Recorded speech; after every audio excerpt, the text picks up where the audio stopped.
Good afternoon guys. Ngayon po ay alas 12 na po. Tanghali na po. Oras na po ng pagkain. Kailangan po tayo kumain dahil alas 12 na. At malamang ay kumukulo ng tiyan mo dyan. Yan po ay nagpaparamdam na ikaw ay dapat kumakain na. Ganitong oras po guys, alas 12. Wag na wag po kayo magpapalipas ng gutom. Lagi ito sinasabi ko kakalimutan nyo na pagdating ng alas 12, dapat kumain. Pero sabi ng doktor, kahit wala pang alas 12, kung ang tiyan mo ay kumukulo or nagpaparamdam na nagugutom, aba po'y kumain.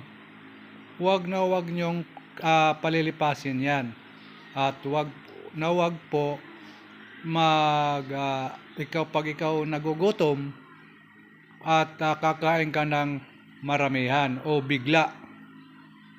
Tandaan nyo guys, pag ikaw nagugutom at kakain ka ng marami, wag bigla. Hindi po maganda. Hindi po maganda. Naranasan ko na po yan.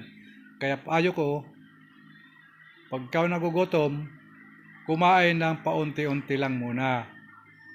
Medyo may laman na, saka mo dagdagan o damihan ng pagkain. Huwag yung gutom ka, bibiglayin mo ng maraming kain.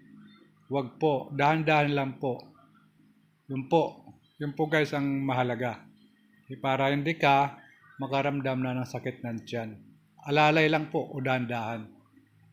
Huwag niyong palilipasin ang gutom. Kahit wala pang alas 12. Kasi ang karamihan, pag alas 12, ay kumakain na. Pero dapat, hindi pa alas 12, tulad ng sinabi ko, kumain na kung nagugutom.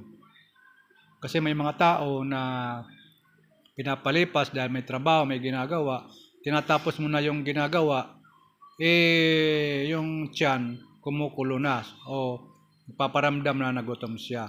So, wag mong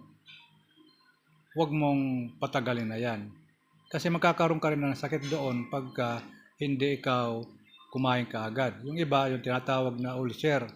Diba? Yung ulcer, dyan na nagagaling Yung palipas ang pagkakain. Kaya, pagka ikaw nagugutom, kumain ka. Kahit wala pang oras. Tama? Okay po yung guys sa inyo.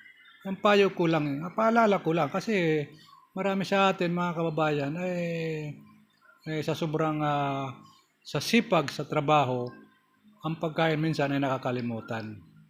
Pero ngayon, kung wala ka naman na pambili ng pagkain, abay gumawa ka ng paraan. Huwag ka naman magnanakaw na para kailang makain. Pwede ka manhingi, pwede ka makisuyo, Basta huwag kang gagawa ng masama.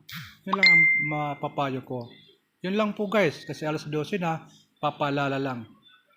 Yun lang paalala ko sa inyo. Yun lang po, salamat po, God bless.